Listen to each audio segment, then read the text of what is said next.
우리 전사님들 일어나 주시고요. 예, 65세 이상은 전부 다 일어나 주시면 예, 선물 드리겠습니다. 꽃 따라 드리고 선물 드리겠습니다. 우리 중고등부 학생들이 꽃을 다 들어주시고 예.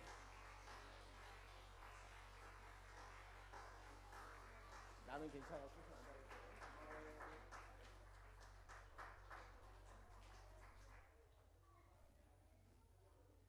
자, 예, 저기 우리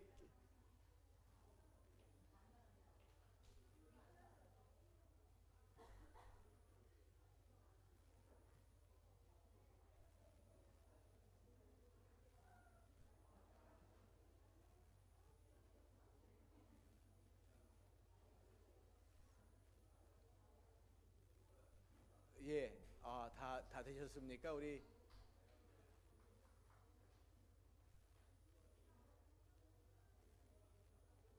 예, 고맙습니다. 예, 앉아주시면 우리 다시 한번 박수로 축복하겠습니다. 예, 감사합니다.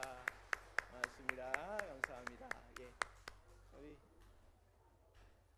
예, 이제 앉으셔도 될 것 같습니다.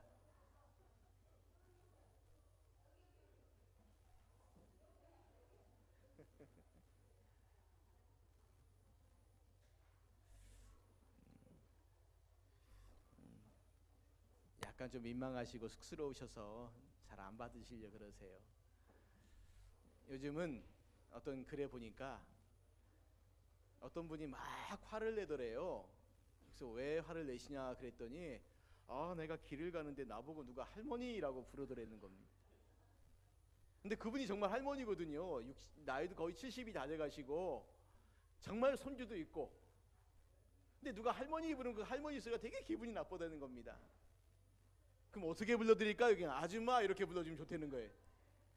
요즘 나이가 많이 드셔도 워낙 젊게 사시는 분들이 많기 때문에 옛날에는 할머니 소리 들으실 분들이 아주머니 소리 들으면 좋아하고요.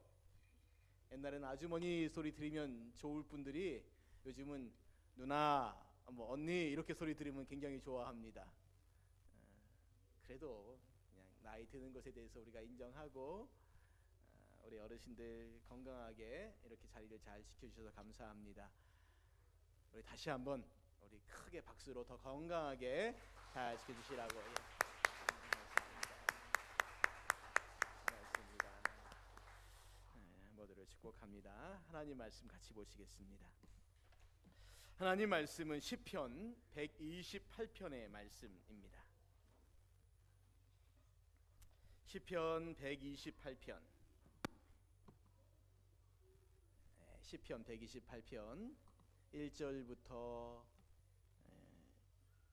6절까지 우리 말씀을 한 절씩 교독하십니다. 1절부터 6절까지 말씀 한 절씩 교독하시겠습니다. 제가 한 절 읽고 여러분들 한 절 읽습니다. 여호와를 경외하며 그의 길을 걷는 자마다 복이 있도다.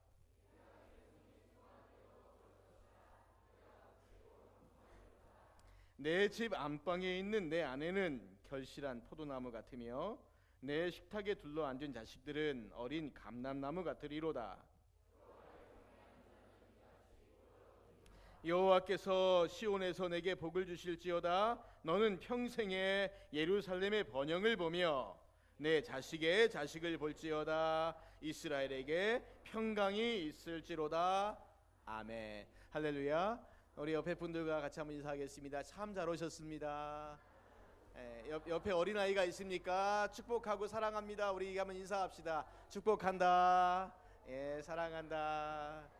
네, 축복합니다. 사랑합니다. 우리 어린이 주일 선물은 오늘 준비됐나요?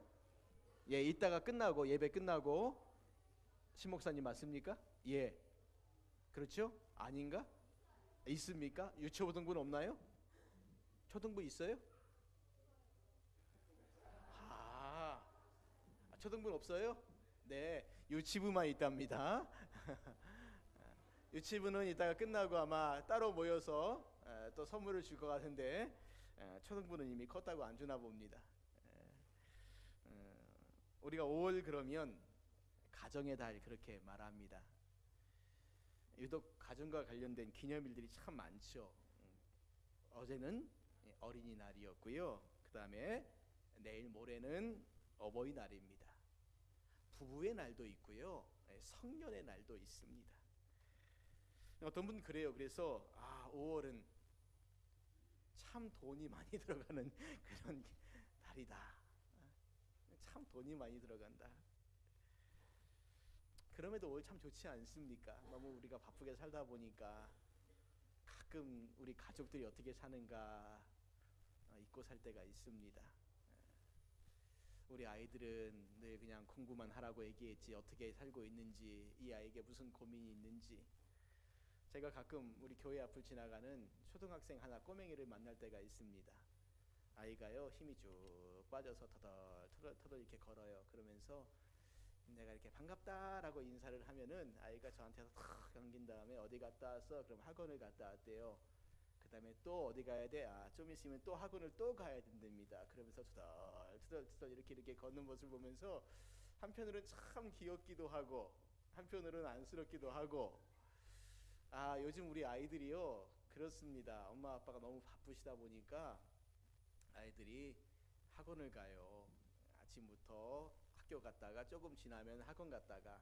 근데 아이들만 그렇게 사는 게 아니라 어른들은요 자녀들이 커서 다 이렇게 나가 사니까 외로워요. 아무도 없습니다 옆에. 그래서 우리 교회도 혼자 사시는 어르신들이 참 많습니다. 물론 자녀들이 가까이 살고 있긴 하지만 혼자 사시는 분들, 이 앞에 앉아 계신 분들 대부분 다 혼자 사시는 분들입니다. 거의 다 혼자 사세요. 혼자 방 하나 딱 얻으셔갖고 혼자 살고 계십니다. 그래서 제 꿈 하나는 뭐냐면 이분들을 그냥 우리가 한 건데 우리 교회가 다 모여서 이렇게 같이 살고 좀 예배도 드리고 밥도 같이 해먹고 이렇게 좀 할 수 있는 그런 하나의 어떤 공간들을 좀 만들면 어떨까라는 생각을 그냥 기도만 하고 있습니다. 제가 어떤 집사님과 그런 기도 제목을 같이 나누었더니 자기도 기도하겠다고. 아이들은 아이들대로, 어른들은 어른들대로 모두가 다 참 살아가는 삶이 바빠요. 그리고 힘들습니다. 그리고 외로워요. 그래서 이 5월이라는 게 저는 참 그나마 좋다라고 생각하는 게, 한 번쯤은 우리 아이들에게 부모님이 시간을 좀, 그리고 한 번쯤 우리 부모님들에게, 혼자 계신 부모님들에게 시간을 좀 이렇게 내어서 같이 얼굴을 맞대고 마주 볼 수 있는 그런 시간들이 아닌가. 그래서 5월이 참 좋습니다. 저는 5월이 되어도 집에 어린이가 없습니다. 청소년만 있고요. 부모님도 안 계시니까 이제 어버이날은 어디 가서 꽃다발을 드리나 이 마음이 좀, 저는 저희 집도 없고 저희 집사람도 없고 아무도 없습니다. 고아입니다. 너무 일찍 고아가 됐습니다. 저 한 60살쯤 넘어서 고아가 되는데 50이 깔딱 넘어가는 그 사이에 고아가 돼버렸습니다. 그래서 섬길 어른들이 안 계시니까 한편으로는 참 그것도 외롭다 생각이 들 때가 있습니다.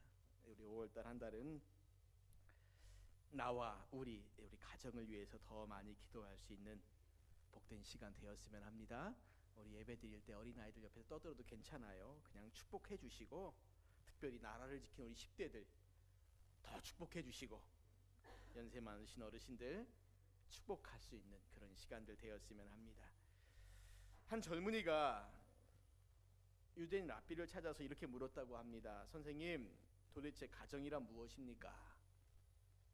도대체 가정이란 무엇입니까? 그랬더니 랍비가 대답합니다.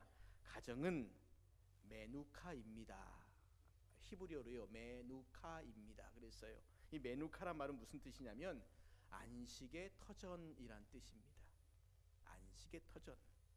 그러니까 가정이란 한마디로 유대인들의 개념 가운데 뭐냐면 안식할 수 있는 장소라는 말이 이 가정입니다.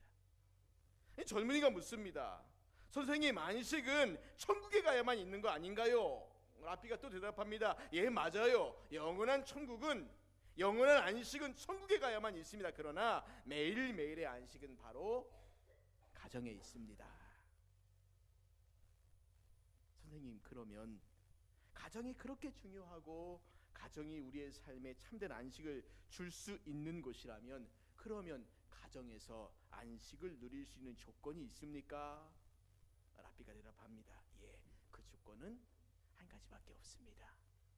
바로 헤세드입니다. 내가 좀 어려운 말을 오늘 쓰고 있습니다. 자, 첫 번째 가정이 뭐라고요? 메누카입니다. 안식의 장소예요. 안식을 누릴 수 있는 방법이 뭐라고요? 헤세드입니다. 그럼 헤세드가 무슨 뜻이냐면 은혜라는 뜻입니다. 하나님으로부터 오는 자비와 긍휼입니다. 그리고 이 헤세드를 받은 사람의 삶의 자세는 뭐냐면 나도 다른 사람들에게 그러한 헤세드를 베푸는 겁니다. 그러니까 가정은 하나님이 주시는 은혜가 있어야 하고 그 은혜를 가지고 내가 다른 사람들에게 동일한 은혜를 베풀 때 그 가정이 안식을 누릴 수 있는 장소가 되어진다라는 겁니다. 미국의 소설가인 오 헨리라고 하는 사람이 쓴 크리스마스 선물이라는 단편 소설이 있습니다. 뭐 다들 아시겠지만 내용은 이런 겁니다. 한 도시에 아주 가난하지만 사랑이 넘치는 부부 짐과 델라가 살았습니다. 크리스마스가 막 다가오자 이 두 사람 마음 가운데 걱정이 생겼습니다. 내가 사랑하는 내 아내에게, 사랑하는 내 남편에게 뭔가 선물을 주고 싶은데 어떤 걸 줄까? 그런데 문제는 뭐냐면 이 두 사람이 다 가난하다는 거였어요. 가지고 있는 게 없었는데 이 두 사람에게는 한 가지 특징이 있었습니다. 이 남편인 짐에게는 아버지에게 물려받은 너무 좋은 시계가 있었어요. 그런데 이 시계에 줄이 없었습니다. 그냥 시계만 있는데 너무 좋은 거예요. 이 아내는 예쁜 머릿결이 아주 깁니다. 이 머릿결이 이 아내의 자랑이에요. 그래서 남편이 생각합니다. 야, 그래, 우리 아내의 머리에 맞는 예쁜 핀을 하나 사다 주자. 머리핀.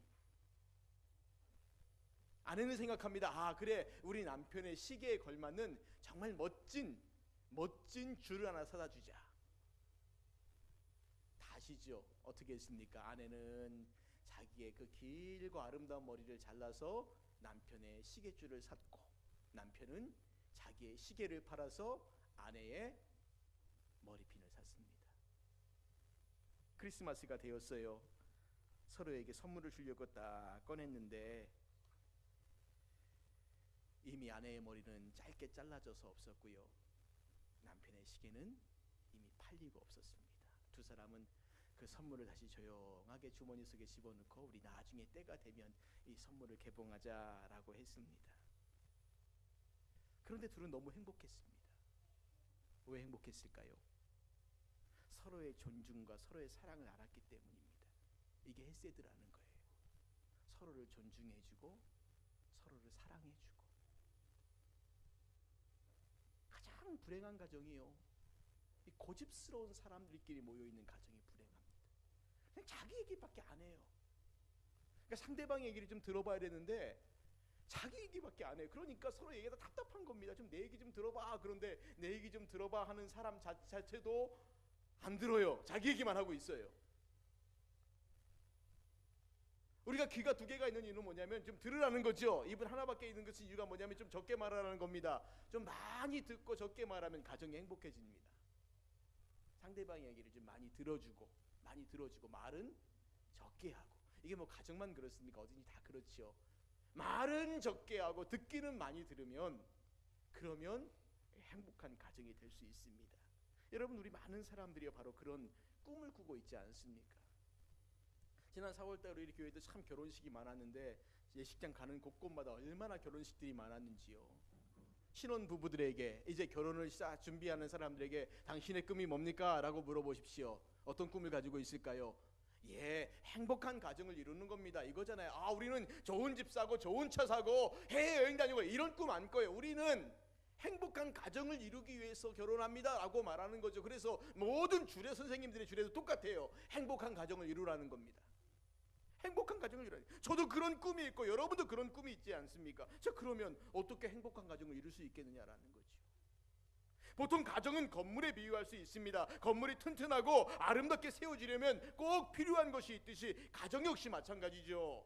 튼튼하게 세워지려면, 아름답게 세워지려면 꼭 필요한 것이 있는데 일반적으로 이런 글들 정말 많습니다. 행복한 가정을 위한 조건들. 그런데 제가 그 중에 한 가지, 행복한 가정을 위한 10가지 조건이라는 글을 짤막하게 소개하고 오늘 말씀 가운데는 과연 어떻게 이해하고 있는가를 같이 나눌 텐데 잘 들어보십시오. 행복한 가정을 위한 10가지 조건의 첫 번째는 서로 간에 용서가 있어야 된다는 겁니다. 두 번째는 이해가 있어야 된다는 거예요. 세 번째는 대화의 상대가 있어야 된다는 겁니다. 대화의 상대. 가정에 딱 집에 들어왔는데 얘기할 사람이 아무도 없습니다. 그러면 집에 들어오고 싶겠습니까? 안 들어오지요. 네 번째는 각자만의 골방도 있어야 된다는 거예요. 이게 뭐냐면 같이 있지만 또 따로 있을 수 있는, 자기를 돌아볼 수 있는 그런 공간도 필요하다는 겁니다. 다섯 번째, 안식이 있어야 하고, 여섯 번째, 인정을 해 주어야 하고, 일곱 번째, 유머가 있어야 되고, 여덟 번째, 어른이 있어야 됩니다. 연장자가 아니라 언행의 모범을 보이는 어른이 있어야 된다고 합니다. 아홉 번째, 사랑이 있어야 합니다. 어떤 사랑이냐면 잘못은 꾸짖고 잘한 것은 칭찬해주는 양면성의 사랑이 있어야 된다는 거죠. 열 번째는 희망이 있어야 된다는 겁니다. 앞으로 우리 가정은 더 잘 될 거야 라고 하는 이런 희망이 있으면 가정의 가치가 훨씬 더 높아질 수 있다는 거죠. 자, 그러면 성경에서는 과연 뭐라고 말하는가? 오늘 본문 말씀 가운데는 우리에게 무엇을 말해주고 있는가? 크게 세 가지를 말해주고 있는데 간단하게 살펴보겠습니다. 첫 번째는 가장 중요한 겁니다. 믿음이 있는 가정입니다. 우리 4절 말씀 보실까요? 4절 말씀 보십시오. 뭐라고 말합니까? 우리 같이 읽겠습니다. 시작. 여호와를 경외하는 자는 이같이 복을 얻으리로다. 자, 보세요. 우리 가정을 말해주고 있는데 어떤 가정이 복을 받는 가정이냐면 여호와를 경외하는 가정이에요. 하나님을 믿는 가정입니다. 이게 가장 중요한 겁니다. 행복한 가정은 오직 하나님 안에 있을 때만 가능한 거예요. 하나님을 경외하는 가정이 복된 가정입니다. 그래서 우리가 정말 행복한 가정을 이루기 위해서는 하나님을 경외하는 엄마, 하나님을 경외하는 아빠, 하나님을 경외하는 자녀들, 하나님을 경외하는 사람들이 있을 때 그 가정이 행복한 가정입니다. 두 번째는 사랑이에요. 3절에 보니까 이렇게 말합니다. 내 집 안방에 있는 내 아내는 결실한 포도나무 같으며 내 식탁에 둘러앉은 자식들은 어린 감람나무 같으리로다. 온 가족이 둘러앉아 같이 먹고 마시고 대화하고 사랑하는 가정이 복된 가정이란 겁니다. 그게 행복의 조건이란 거예요. 요즘 현대인들의 가정이 행복하지 않다라는 게 아침에 밥 먹을 때 다 각자 따로따로 먹잖아요. 저녁에 밥 먹을 때도 거의 뭐 같이 먹는 시간이 별로 없습니다. 따로따로 먹죠. 점심은 어차피 따로 먹고 하루에 3끼 중에 한 끼도 같이 먹을 수 있는 시간이 없어요. 일주일에 한 번 정도도 같이 앉아서 밥을 같이 먹지 못합니다. 식탁에 둘러 앉아서 같이 먹고 마심이 있어야 되는데 이것이 없으니 서로 얘기할 시간이 있겠습니까? 없죠. 그래서 성경은 우리에게 어떤 가정이 행복한 가정이냐라고 말할 때 같이 둘러 앉아서 먹고 마시는 가정, 우리 이 가정이라만 부르는 늘 찬송 있지, 그 찬송 있지 않습니까? 온 가족이 같이 둘러 앉아 먹는 그런 가정, 식탁에 둘러 앉아서 같이 먹고 마시는 그런 가정들.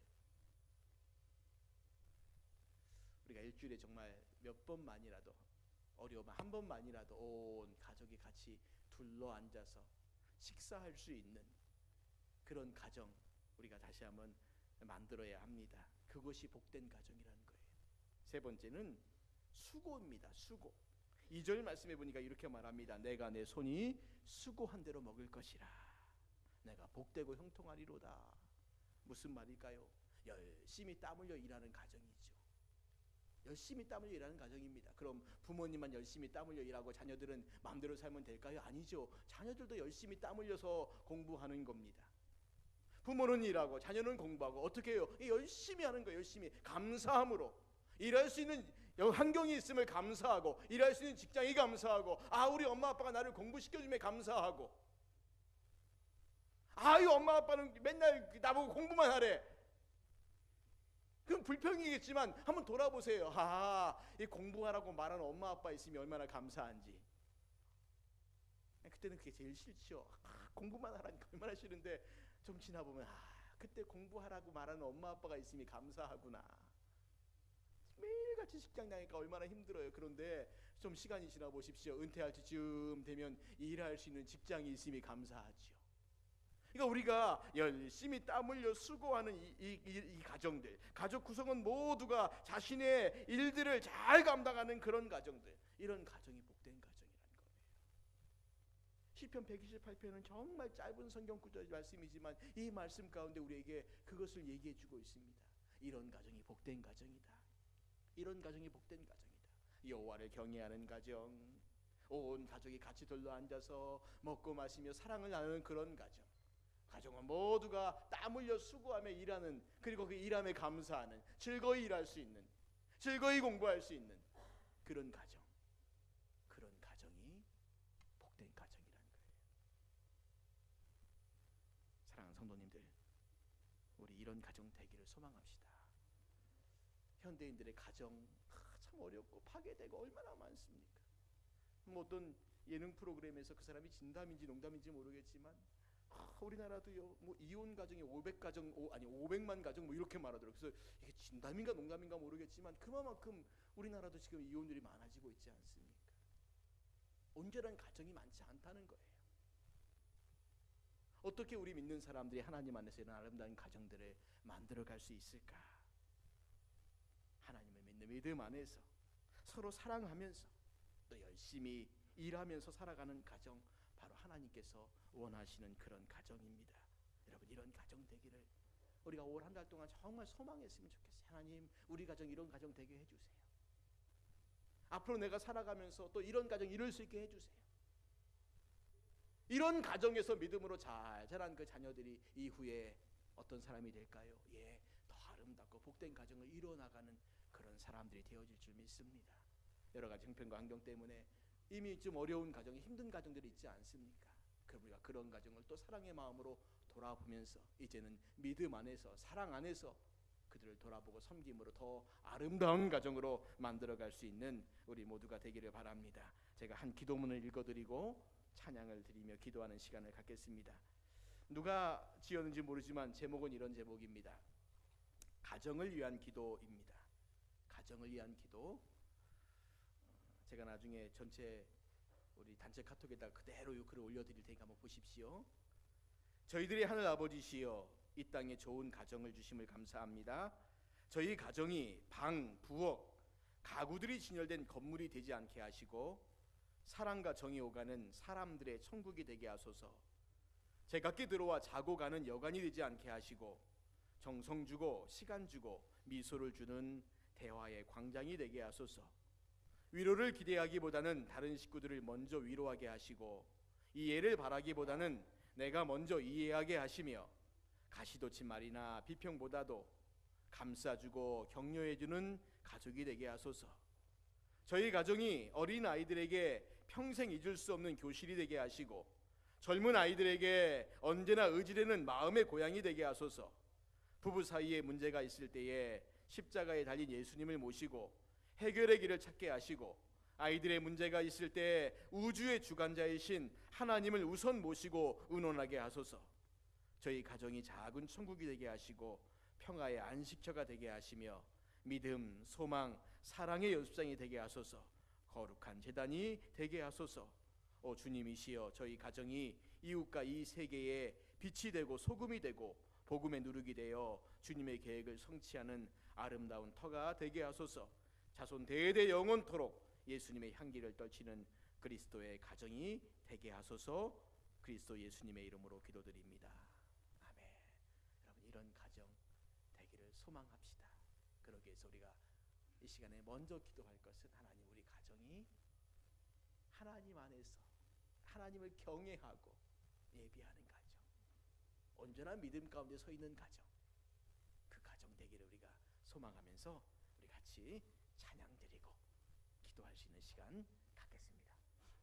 주를 위한 이곳에 예배하는 자들 중에 우리 주님만 경배의 이 찬양 같이 드리겠습니다.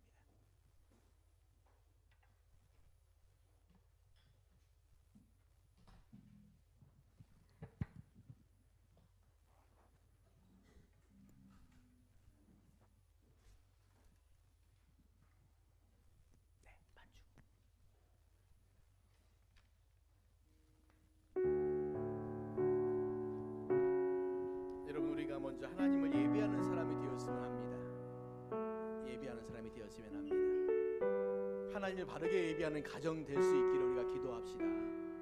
그러한 가정 되어서 정말 하나님 앞에서 우리가 아름답게 세워지는 우리 가족 구성원들 한 사람 한 사람, 부모님은 자녀를 위해 기도하고 자녀는 부모님을 위해 기도하고 아내를 위해서, 아내는 남편을 위해서 우리 가정이 믿음 안에 든든하게 세워져서 하나님만을 섬기는 가정, 하나님만을 예배하는 가정, 그런 가정 되어질 때 우리 가정의 행복이 시작되어질 것입니다. 같이 찬양하겠습니다.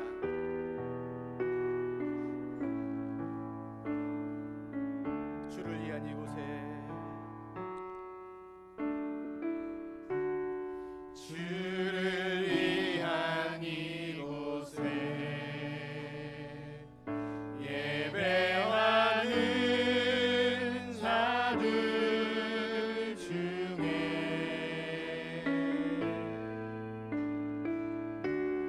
그가 찾는 이 없어 주님께서 슬퍼하시네. 주님이 찾으시는, 주님이 찾으시는 그 한 사람, 그의 대자.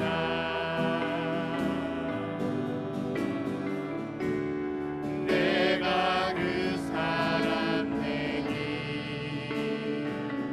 간절히 주께 예배하네. 주 은혜로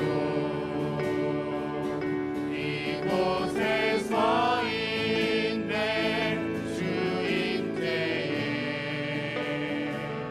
엎드려 절하네.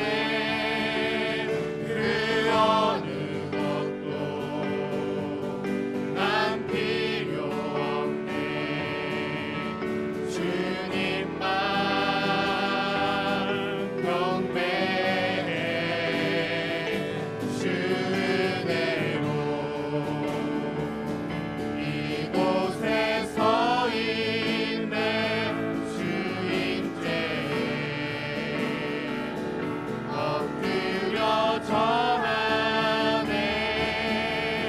그 어느 것도 난 필요 없네. 주님만 경배해. 주를 위한 이곳에, 주를 위한 이곳에 예배하는 자들 중에 그가 찾는 이 없어 주님께서 슬퍼하시네.